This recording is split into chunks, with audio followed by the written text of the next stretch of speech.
1, il est 6h39. Vous écoutez Mathieu Béliard, votre invité, Mathieu Didier Matisse, secrétaire général de l'UNSA Ferroviaire. Bonjour Didier Matisse. Bonjour. L'UNSA maintient son préavis au-delà de 2019. On est très loin d'un accord, c'est ce que dit Laurent Berger de la CFDT à la sortie des discussions hier. Est-ce que vous feriez le même constat ? Est-ce qu'on est dans une impasse ? Écoutez, il est encore trop tôt pour le dire, étant donné que le Premier ministre reçoit encore ce matin des organisations syndicales et une table ronde conclusive doit être faite l'après-midi, suivi d'un discours sur l'ensemble des réunions qu'il a eues. Il est prématuré de faire des annonces.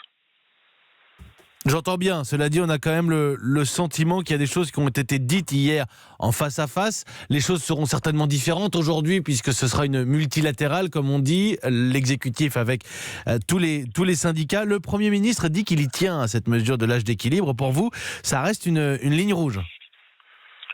Oui, bien entendu, ça reste une ligne rouge, comme on l'a dit depuis le départ. Maintenant, entre les déclarations et les différentes postures, il faut attendre que l'ensemble des organisations syndicales soient reçues pour qu'enfin il y ait, comme on dit, la fumée blanche qui sorte. Vous m'enlevez les mots de la bouche. J'allais parler de fumée blanche ce soir sur Matignon. Est-ce qu'il faut attendre des annonces ? Vous dites que c'est prématuré. Il n'y a pas une forme de dissonance, Didier Matisse, je me permets, entre le président de la République qui attend des avancées fortes et un geste sur cette mesure de l'âge pivot et le Premier ministre qui affirme qu'il y tient. On a du mal à savoir à quelle sauce vous serez mangé finalement dans cette négociation. Oui, bien entendu, mais ce sont toujours des postures politiques qui existent généralement dans ce type de négociation. Un qui souffle chaud, l'autre qui souffle froid, et on verra au final qui donnera la bonne température. Laurent Escure, votre secrétaire général de l'UNSA, était sur Europe 1 hier soir avec Nathalie Lévy. Je voudrais juste rappeler pour l'UNSA Ferroviaire, pour ce qui vous concerne, que vous êtes le premier syndicat à la RATP et le deuxième du côté de la SNCF. Laurent Escure il disait qu'il avait senti des signes d'ouverture sur la pénibilité peut-être, sur les fins de carrière, sur le minimum de pension. Si on bouge sur ces leviers-là, est-ce que c'est susceptible de vous faire accepter l'âge pivot ? Ah non, pas du tout. Pas du tout. Je voudrais juste dire, ça reste une ligne rouge intangible, inamovible. Vous ne bougerez pas sur l'âge d'équilibre. Oui, bien entendu, parce que de toute façon, cette ligne rouge franchie, c'est en plus un non-sens économique que de faire travailler les gens jusqu'à 64 ans, étant donné que l'employabilité des 55-65 est très faible. On sait très bien, enfin tout le monde le sait très bien, et le président Macron l'avait dit en avril 2019, donc il y a très peu de temps qu'une personne qui s'est retrouvée au chômage à ces âges-là avait d'énormes difficultés de retrouver un emploi, surtout dans les zones beaucoup moins industrialisées que d'autres. Donc en fait, le fait de vouloir faire poursuivre les salariés à ces âges-là engendre en fait un déplacement du problème, c'est-à-dire que les caisses de retraite s'en trouvent en meilleure santé, mais à côté de ça, l'assurance chômage et maladie, ce sont elles qui prennent les retraites. Donc là, c'est déplacer le problème. Je reçois dans le journal de 7h avec Marion Calais, nous recevrons Patrick Mignola, qui est président du groupe Modem à l'Assemblée nationale. Alors lui défend l'idée d'un âge pivot, d'un âge d'équilibre qui serait différencié en fonction de la pénibilité du travail.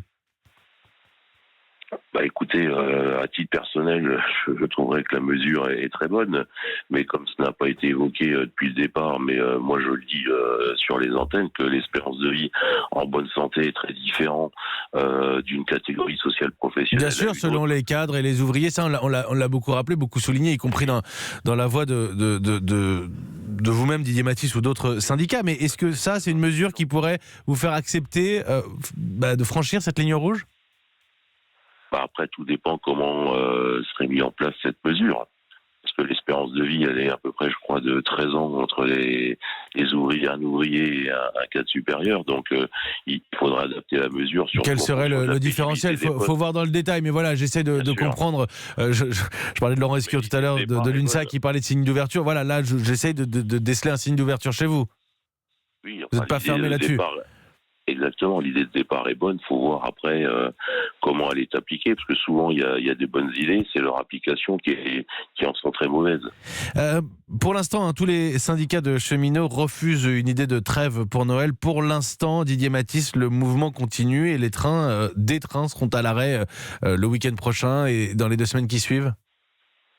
Bah écoutez, le préavis, il est par période de 24 heures reconductible. Donc, ce sont les cheminots qui se positionneront en fonction, et en fonction donc des déclarations du Premier ministre et des évolutions qu'il pourrait avoir aussi au niveau propre de la SNCF. Vous me dites c'est 24 heures reconductibles, pardonnez-moi, mais l'UNSA a annoncé que les préavis allaient au-delà de 2019. Concrètement, on n'est pas sur 24 heures puis 24 heures. On a un gros week-end et 2 semaines de vacances importantes pour les Français. Je vous pose la question pour savoir si les trains vont rouler, tout simplement. Je vous ai répondu là. Pas vraiment en fait, pas vraiment. Ah si. Non, si, ça dépendra de ce soir, etc. Non, mais vous voyez, enfin, il ne s'agit pas de prendre parti d'un côté ou de l'autre, ni du côté de l'exécutif, ni du côté des syndicats. Mais certains de nos auditeurs là sont tout simplement en train de se demander s'ils vont pouvoir voir leur famille, si les enfants vont pouvoir aller voir leurs parents divorcés. Et on est quand même dans une zone de flou assez hallucinante à 36 heures des congés. Ah oui, tout à fait. Là, je partage la position. On est dans une zone de flou, mais la balle est dans le camp du gouvernement. Ce ne sont pas les organisations syndicales qui ont fait qu'on en arrive à ces extrémités. Et en fait, nous, ça fait 3 mois que nos revendications sont connues, et on attend donc des réponses concrètes à nos revendications. Didier Matisse, merci beaucoup.